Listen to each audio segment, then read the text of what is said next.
Hey guys, it's Stacy here. Welcome to my channel, Life's a Project, where I'd like to share my everyday life projects with you. So today's project, I thought it'd be fun to dry out or dehydrate some orange slices and use those to create Christmas ornaments. So I was inspired to do this project because my sister's blog post this week, and her blog is called Our Kentucky Footprint. Now this week's post was decorating their cabin that they had built on their property as a way for their family to do fun things together. Now they decorated the cabin for Christmas, and I love the way they did their tree. Now the kids helped to dehydrate these orange slices and turn them into decorations for the tree, and I just love the way that it turned out. So I thought I'd make some and share with you how easy this is to do. So I have two oranges here. Now you can make as many of these as you want.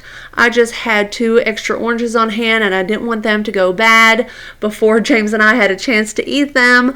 So I thought I would go ahead and turn them into super cute ornaments. So when you are cutting your oranges, you want to make sure that you cut them thin enough that they will dry quickly. You don't want them too thin or they won't keep their shape. You don't want them falling apart, but then you don't want them too thick that it takes forever for them to dry. Now this orange slice here is just about perfect, not too thick, not too thin, so this one will work out perfectly. So I'm just going to go ahead and add it to my plate. Go ahead and slice both oranges into thin slices, and then I'll show you what's next. Now I just have a sheet pan here with a layer of parchment paper and then kind of this cooling rack on top. Now these came together as a set, so they fit together perfectly. Now you can see here some of my orange slices look beautiful and some of them not so much. Those there, I did cut the second orange the wrong way, so pay attention. You want to make sure that it looks really beautiful and you can see those different sections or the orange segments. When you cut them the wrong way, they'll have that hole in the center and look a little funky, but they do all work out. They'll still be able to dry and you'll still be able to turn them into ornaments. They just won't be as beautiful. And you want to make sure that you place your oranges in a single even layer. You don't want to layer them on top of one another. That will hurt them from drying out properly. And the reason for using the rack is to make sure that the air circulates around the entire orange.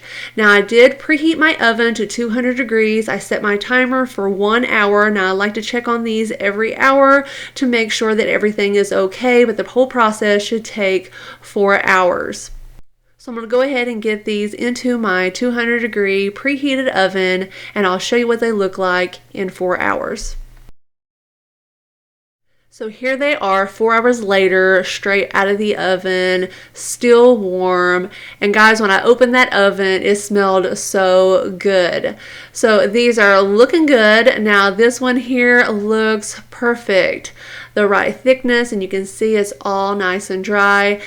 Now if you notice that some of the thicker slices in some places are not all the way dry, you can do one of two things. You can put them back in the oven, let them go a little longer, or you can just go ahead and make them into ornaments, and as they hang, they'll dry. So my orange slices are nice and cool. I just have them laying on this paper towel. I have a skewer here, and I also have some twine and some scissors. Now these are just so easy to put together. Now just starting with this beautiful orange slice, and that just turned out gorgeous. I just love it. Now some of these other ones, they don't look so good, like this one here at the top. You can see because I cut it the wrong way, it has that hole in the center. It just doesn't look that great. So I'll probably just use the prettier ones to make my ornaments. So now all you do is just cut a piece of this jute twine. I like to cut it about 10 inches, giving me plenty of room to make my hanger. Now just taking this wooden skewer, just make my hole. And then I'll just take the twine, and to keep the end from kind of fraying, I just like to thread it through the hole and just twist it at the same time.